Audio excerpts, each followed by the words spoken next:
Yo, what's going on everyone? My name is Damien, also known as QB. How's everyone going today? Yes, we missed yet another upload due to the same stuff, but for real this time we are here to stay. This is day 42 of my Hard 50. If you guys don't know by now, I'm uploading and streaming every single thing down in the description down below. Make sure to go following all of those.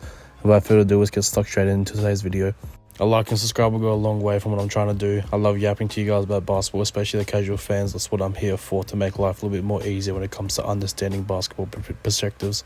The Milwaukee Bucks are such an interesting team. They can easily go on a 6-game winning streak against very good teams, and then they'll go 1-7, 1-8, a 3-4 game losing streak. It's just very up and down. Milwaukee Bucks team. They don't have a true identity. You'd think after trading for Kyle Kuzma, Chris Middleton, and obviously some other players in that deal, there's going to be somewhat of a change up in Milwaukee, whether that be the structure, offensively, defensively. And no shit, Kyle Kuzma is just doing what Chris Middleton really did, but only to a less extent. And the main issue I see with this Milwaukee Bucks team is definitely their outside defense. I mean, they don't really have a guy that can, tag or be a menace on defense when it comes to perimeter players. But man, the Lakers matched up against the Bucks maybe about a week or so ago now, and look at the most easiest 45 points you'll ever see. But unfortunately, Lakers were short-handed that game, so Milwaukee ended up taking the W in that one. But man, it's just a scary sign. Like, imagine what teams are going to do to this defense come playoff time. I mean, the Bucks aren't having a terrible season whatsoever. It's just they can't get any fluidity going or any rhythm or anything whatsoever. They're currently 38-29 so far. Some would say that's a good record for some would say that is not, especially since you have Damian Lillard and Giannis Antetokounmpo on the same team when that prick and roll has proven time and time again to be so efficient. But it's not their offense that's killing. They actually they average a lot of points per game. It's just they're letting the opponents almost average the exact same amount, if not more, in most cases. And they've got shooting, and they've got everything you need on the offensive end. But man, as I always say, and it never fails, defense wins championships. The Milwaukee Bucks so far this season are 12th overall in points per game. So anything pretty mumuch before or after 15th is actually quite good, which means you're above league average at just under 115 points per game, 114.8. They average the sixth most field goal percentage, obviously as led by Brook Lopez on the inside. Not quite Brook Lopez, because his 3-point shooting does let him down a lot when it comes to percentage. Man, he does not shoot that thing good from there whatsoever, but we'll get into that a bit soon. But they're actually top 3 in the entire association, and three-pointer percentage per game. And obviously that's led by Damian Lillard and Taurean Prince, believe it or not. And see, this is where the problem is. Yes, they average 114.8 points per game, but they're giving up 113.7, which is damn near off. Like, it's only a 4-point difference. So you already know most of their wins have actually been close games. They've only had 4 games this season where they've won by more than 9 points. And you'd think they would be like against teams that are like very like kind of doggy, right? Nope, they actually have lost. So it's pretty much, let's summarize this stat.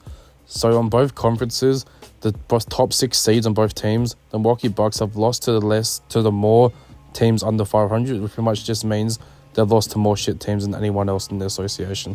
And yes, they have very good shooting percentages inside and outside the arc, but they actually let top 10 in each category on the defensive end. So that's what I mean by they're lacking a lot of defense. I mean, I'm not saying they have no defense at all. We all know how much of a great defender Giannis can be at times.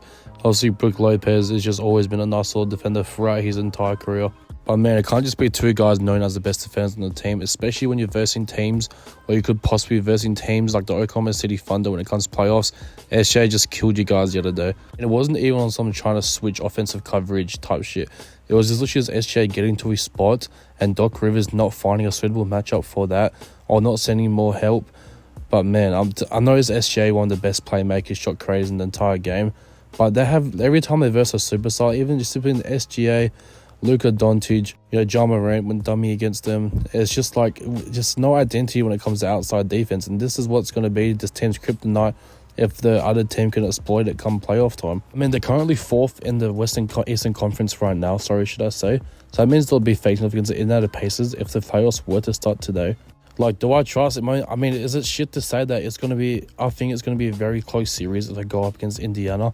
And especially if Tyrese Halliburton can start getting his offensive, flow back. It's very patchy, but man, if he's going to do it against any team, it will definitely be the Milwaukee Bucks. That's for damn sure. Well, I mean, definitely in my opinion, they're going to be go up against the Pistons or the Pacers in the first round. So no matter what, because they're just too far behind New York to catch them. And Pistons and the Pacers are really close together at the moment. So the Bucks are chilling quite comfortably in that 4th overall spot. But man, we'll have to see. Giannis Antetokounmpo is having a great season once again. He's going to finish top 3 or top 5 in MVP voting, as he should. It seems about every single year what has been quite factual every single year since he's won MVP back-to-back, obviously. He's finished top 5 in every single year other than that. So this man is consistently just great. He's at 30.4 points per game, is actually second in the entire league, obviously just behind SGA. Not to mention this man is grabbing rebounds, 12 a game, and he's also averaging a career high in assists and 6 assists per game as well. That's just great for the Bucks and Giannis, considering that his playmaking game never used to be a factor, and now he's out here getting 6 assists per game on only just under 2 turnovers, which is pretty good for someone like him who drives a lot, kicks out a lot, gets himself in a lot of sticky situations. So it's good, efficient numbers from him, that's for sure.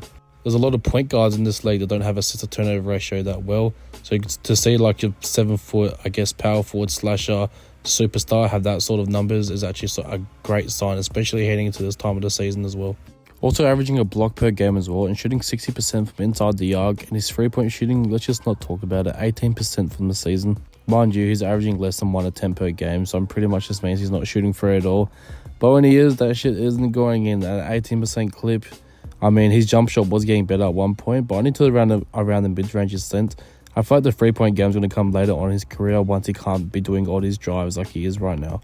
His partner in crime, Damian Lillard, is averaging 21 points, 4 rebounds, go along with just under 6 assists as well. Or should I say just under 7 assists. He's averaging 6.9 so far for this regular season and is looking great. His playmaking as of recently has been great, but the Bucks just aren't winning games with this duo. Shooting 45% inside the arc and 38% from outside the arc, if you don't mind. He's in top 10 as well for average, for shots taken from the 3-point line per game, at just under 11 per game. So this man's definitely shooting him up, and at a 38% clip, you can't be angry with that whatsoever. Brook Lopez as well doing his thing. You'd like to see him average a bit more rebounds than 6.7 per game, but he's also averaging 12 points. So I guess he's kind of making up for scoring double digits per game.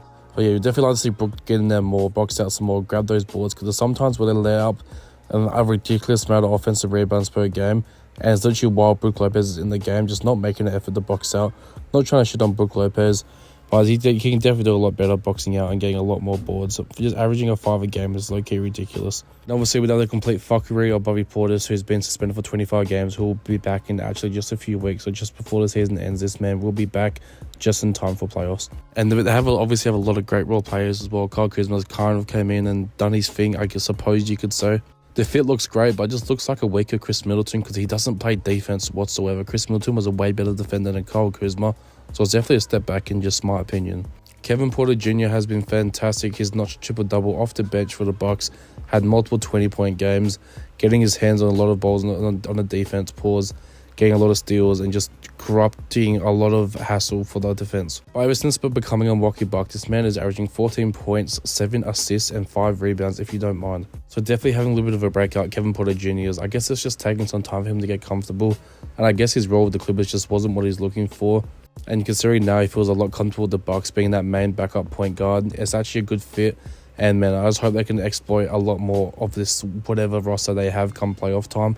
Because right now, I mean, they're a good team, they have a good record, but I just don't trust them. There's a lot of teams in the East that I'll trust over the Milwaukee Bucks, and they're going to have to sit there and prove it to me and a lot of other people watching. And guys, I know there's a lot of players I didn't get to this video, like AJ Green, Torian Prince. Gary Trent has low-key been underrated this season. He's kind of just came in and does whatever he needs to do. Just play a little bit of defense, shoot some threes, score some buckets type shit. He's not really there to play, make, or facilitate. And that's pretty much it when it comes to the main rotational players. I mean, you got Jericho Sims, who's actually been coming in off the bench and getting a lot of rebounds, a lot more than he would have did with the Knicks. So obviously coming in up behind Brook Lopez is definitely a big boost to him because he's a young athletic center. Kind of reminds me a lot of Jackson Hayes, if I'm being honest with you guys. But guys, let me know in the comments down below what you guys think about this video and what do you guys think about the Milwaukee Bucks. Can you guys trust him? I'll let y'all to decide about that. But without further ado, this has been your boy QB. Thank you so much for the love and support, and I'll see y'all tomorrow. Peace.